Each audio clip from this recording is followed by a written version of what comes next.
त्याच्यामध्ये स्पर्धा परीक्षेमध्ये जास्त आपण काही PC घेतले काही टॅब घेतले टॅब याच्यामुळे घेतले की PC वर आपल्याला ते क्लासेसचे सबस्क्रिप्शन मिळत पेडवर घेतले क्लासेस मुलांना काही विषय आवड ते डायरेक्ट पुण्याचे क्लासेस आहेत ते लेक्चर डायरेक्ट ऐकू शकतात रेकॉर्डेड लेक्चर्स आहेत आणि सगळे क्वालिटीचे लेक्चर्स डायरेक्ट ऐकू शकतात पेड घेतले वगैरे अकॅडमी आपला देश आहे पर्सनलाइज हेडफोन असेल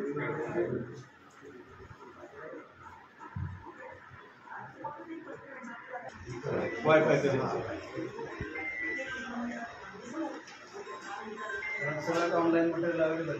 पण आता आपला इथे अध्यक्ष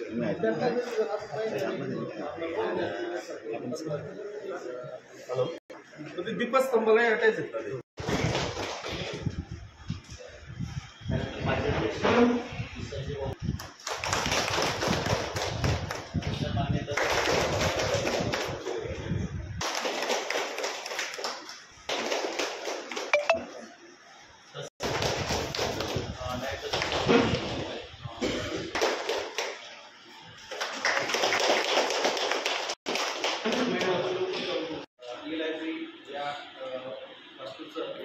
लोकार्पण करण्यासाठी या कार्यक्रमाच्या दिवशी आपल्या तालुक्याचे लोकप्रिय आमदार आप्पासाहेब त्याचप्रमाणे उपस्थित काटेसाहेब आपल्या तालुक्याचे तहसीलदार बनसोडे साहेब या ठिकाणी उपस्थित पाटील साहेब आपले माजी नगराध्यक्ष गोयल साहेब नायब तहसीलदार मोरे साहेब बनसोडे मोहम्मद साहेब पाटील साहेब सर्व उपस्थित मान्यवरांना तुम्ही स्वागत करतो.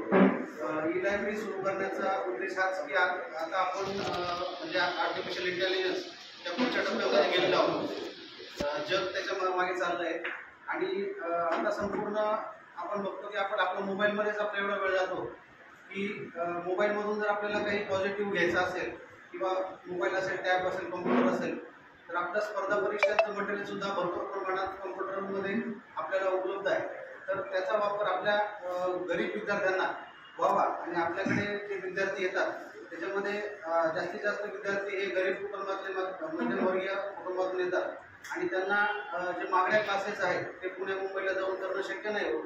त्यामुळे त्यांना आपल्या लायब्ररीतच एक जे पेड सबस्क्रिप्शन असतात जे मोठ्या मोठ्या क्लासेसचे आता ऑनलाईन रेकॉर्डेड लेक्चर्स उपलब्ध आहेत तर ते त्यांना मोफत उपलब्ध करून द्यायचा नगरपालिकेचा माणूस होता.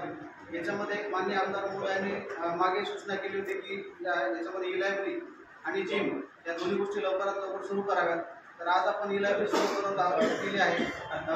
येत्या काळात आपले जिमसाठी देखील माननीय आमदार मोहोळ यांच्या माध्यमातून आपल्याला निधी उपलब्ध झालेला आहे. येत्या 1 महिना 2 महिन्याच्या काळामध्ये नगरपालिकेची जिमसुद्धा या वास्तूच्या बेसमेंटमध्ये लवकरच सुरू होईल. तर या पद्धतीने आपल्या गरीब आणि मध्यमवर्गीय विद्यार्थ्यांना या ई लायब्ररीचा जास्तीत जास्त फायदा होईल अशी मी आशा व्यक्त करतो. आणि माननीय आमदार मोहोळ यांनी आपल्याला या ठिकाणी वेळ दिला आणि जिमसाठी निधी देखील उपलब्ध करून दिला. त्यासाठी मी त्यांचं नगरपालिकेच्या वतीने आभार व्यक्त करतो आणि सर्व मान्यवर या ठिकाणी उपस्थित झाले त्यांचे देखील आभार व्यक्त करतो. धन्यवाद.